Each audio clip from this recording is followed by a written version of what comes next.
मागील 13 दिवसापासून हे आंदोलन सुरू आहे। खरं तर आम्ही नागपूरवरून आलेलो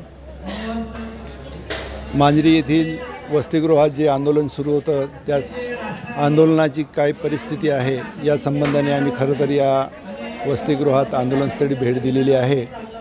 राज्यभर आदिवासी विद्यार्थ्यांच्या संबंधाने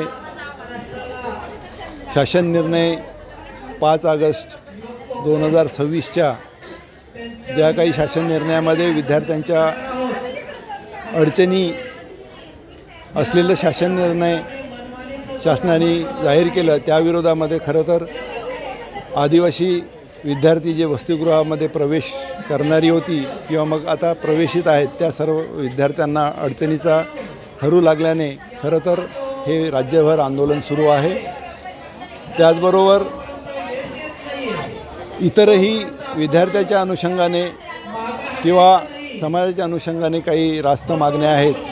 मागील 10 वर्षापासून जे DBT योजना सुरू झाली त्यामुळे विद्यार्थ्यांच्या देखील अडचणी वाढलेल्या आहेत। वसतिगृहात राहणाऱ्या विद्यार्थ्यांसाठी निवासाची व्यवस्था आहे तथापि भोजनाची व्यवस्था बाहेरून करावी लागत असल्याने विद्यार्थ्यांच्या अध्यापनामध्ये खूप अडचणी निर्माण झाल्या। त्यामुळे मागील अनेक वर्षापासून विद्यार्थी हे DBT रद्द व्हावी अशी मागणी आहे आणि या आंदोलनात देखील ते DBT रद्द व्हावी अशी त्यांची मागणी आहे। त्याचबरोबर सर्वोच्च न्यायालयाने 6 जुलै 2017ला एक निर्णय दिला की बोगस आदिवासी सेवा लागलेले असतील त्यांनी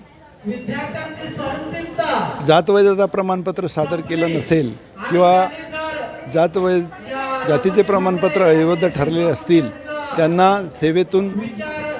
सेवेत राहण्याचा अधिकार नाही अशा प्रकारचा निर्णय झाला असताना 2017पासून तर आज 9 वर्षाचा कालावधी लोटला असताना शासनाने अधिसंख्य पदाची निर्मिती केली तथापि या अधिसंख्य पदावर खऱ्या आदिवासींची नेमणूक न करता सातत्याने त्याला मुदतवाढ देऊन अधिसंख्य केलेल्या पदावर असलेल्या कर्मचाऱ्यांना बोगस आदिवासींना त्यांच्या पाठीशी घालण्याचा प्रयत्न शासनाकडून खरं तर होत आहे। त्याचबरोबर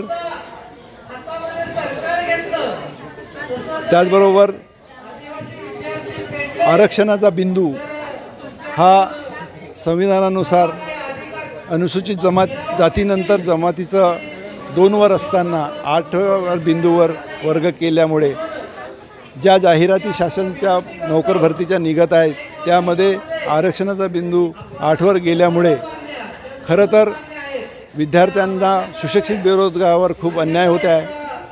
जाहिरातीमध्ये अनुसूचित जमातीचे पदं कमी दाखवल्यामुळे या नोकरी भरतीमध्ये देखील विद्यार्थ्यांवर खूप मोठा अन्याय होतो।